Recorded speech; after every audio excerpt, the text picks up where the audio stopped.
Masih Maud alaihissalam wafat pada tanggal 26 Mei 1908 setelah sebelumnya sakit. Beberapa tahun sebelum kewafatannya, beliau alaihissalam menerbitkan buku yang berjudul Al-Wasiat, yang di dalamnya beliau memberikan penghiburan kepada jemaat beliau bahwa sepeninggal beliau, Allah Subhanahu wa Ta'ala akan menolong mereka melalui perwujudan kudratnya yang kedua. Sebagaimana hal serupa itu pun telah terjadi pada kewafatan Nabi Muhammad SAW, ketika Allah mengangkat Hazrat Abu Bakar radhiyallahu an sebagai perwujudan kudrat kedua untuk menyatukan kaum muslimin. Demikianlah Hazrat Hakim Maulwi Nuruddin radhiyallahu an telah diangkat sebagai manifestasi kedua setelah Hazrat Masih Maud alaihissalam, dan terpilih sebagai khalifah pertama dalam jemaat ini di bawah bimbingan ilahi.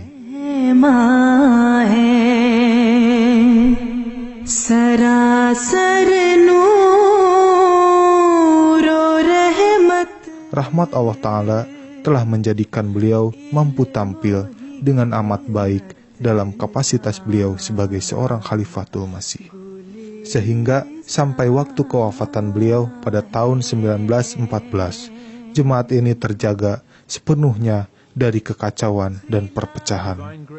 Sebagian besar anggota tetap setia dan taat pada khalifah, akan tetapi terdapat segelintir orang di bawah pengaruh Maulvi Muhammad Ali yang mulai mempropagandakan pemikiran-pemikiran mereka untuk melawan khalifah. Mereka menghembuskan pertanyaan, apakah otoritas berada di tangan khalifah ataukah anjuman, yaitu badan administratif yang dibentuk oleh Hazrat Masih Maud alaihissalam.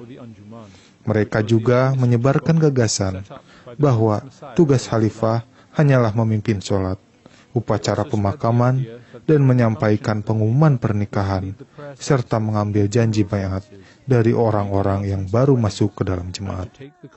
Hazrat Khalifatul Masih awal menolak ide tersebut dan dengan tegas memberikan penjelasan mengenai konsep khilafat yang sesungguhnya. Selama masa kekhalifahan beliau, beberapa majalah dan surat kabar diterbitkan. Salah satu yang paling terkenal adalah Al-Fajr. Selain itu, tonggak sejarah pada masa kekhalifahan beliau adalah berdirinya misi Muslim Ahmadiyah pertama pada tahun 1914 dan pengiriman mubalik pertama ke Inggris, yaitu Chaudhry Fateh Muhammad Sayyal. Hazrat Khalifatul Masih awal meninggal pada hari Jumat pada tanggal 13 Maret 1914. Lebih dari 2.000 Ahmadi berkumpul. Sesuai dengan keinginan beliau, beliau menyampaikan bahwa penggantinya haruslah seorang yang bertakwa dan setia. Terpilihlah Hazrat Mirza Bashiruddin Mahmud Ahmad radhiyallahu an sebagai khalifah. Seseorang yang berasal dari Tuhan, samudra pengetahuan ilahi dan duniawi, penyambung suara untuk masa ini. Tidak diragukan lagi, ia merupakan sosok jenius di abad 20 ini, perlambang kepemimpinan sejati. Ini hanyalah beberapa sifat dari Hazrat Mirza Bashiruddin Mahmud Ahmad radhiyallahu anhu, putra yang dijanjikan dari Masih yang dijanjikan dan Mahdi, Hazrat Mirza Ghulam Ahmad alaihissalam. फज़ले उमर तेरे औसाफ़े करीमाना ए फज़ले उमर तेरे औसाफ़े करीमाना याद के बनाते हैं हर रूह को दीवाना. Beliau adalah seorang reformer yang dijanjikan, yang kedatangannya telah dinubuatkan oleh Hazrat Rasulullah Sallallahu Alaihi Wasallam, Hazrat Rasulullah Sallallahu Alaihi Wasallam dan Hazrat Masih Maud alaihissalam, dan yang menjadi khalifah kedua di usianya yang masih muda, yakni 25 tahun. Lalu akan memupuk jemaat ini sampai kematangannya selama lebih dari 50 tahun. Dengan bimbingan rohani, doa, air mata, kerja keras dan darahnya. Kehidupan beliau menggenapi seluruh aspek dari nubuatan agung Hazrat Masih Maud alaihissalam yang dikemukakan dalam sebuah pengumuman pada tahun 1886 untuk mendorong kualitas moral dan spiritual para anggota jemaat serta menyebarkan pesannya semakin jauh dan meluas. Hadrat Khalifatul Masih Tsani memprakarsai gerakan Tahrir Jadid pada tahun 1934. Segala sesuatu di dalam jemaat ini diisi dengan kehidupan baru dan semangat baru sebagai impact dari gerakan ini.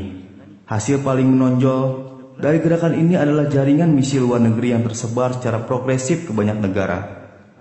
Dan karena keberkatan dari gerakan ini, kini ada banyak cabang-cabang jemaat yang maju lebih dari 200 negara. Karya terbesar beliau adalah Tafsir Kabir, 10.000 halaman tafsir Al-Quran yang menakjubkan. Siapapun yang telah membaca salah satu bagiannya dengan sungguh-sungguh, ia pasti akan mengakui bahwa jika ada orang suci di dunia ini yang menerbitkan satu bagian saja dari tafsir Al-Quran serupa itu, maka hal itu sudah cukup baginya untuk diakui sebagai orang yang suci di antara orang-orang yang paling suci di dunia. Maka hal itu sudah cukup baginya untuk diakui sebagai orang yang suci di antara orang-orang yang paling suci dunia. Huzur tidak puas hanya dengan menulis dan menyebarkan tafsir saja. Huzur berkeinginan menyebarluaskan firman Allah Ta'ala ke seluruh dunia. Beliau menyeru para pemuda jemaat guna mewakafkan dirinya untuk mendapat pelatihan keagamaan di lembaga pendidikan tempat pelatihan para mubalik jemaat Jamiah Ahmadiyah. Beliau menyeru para orang tua untuk mewakafkan anak mereka untuk menghidmati Islam.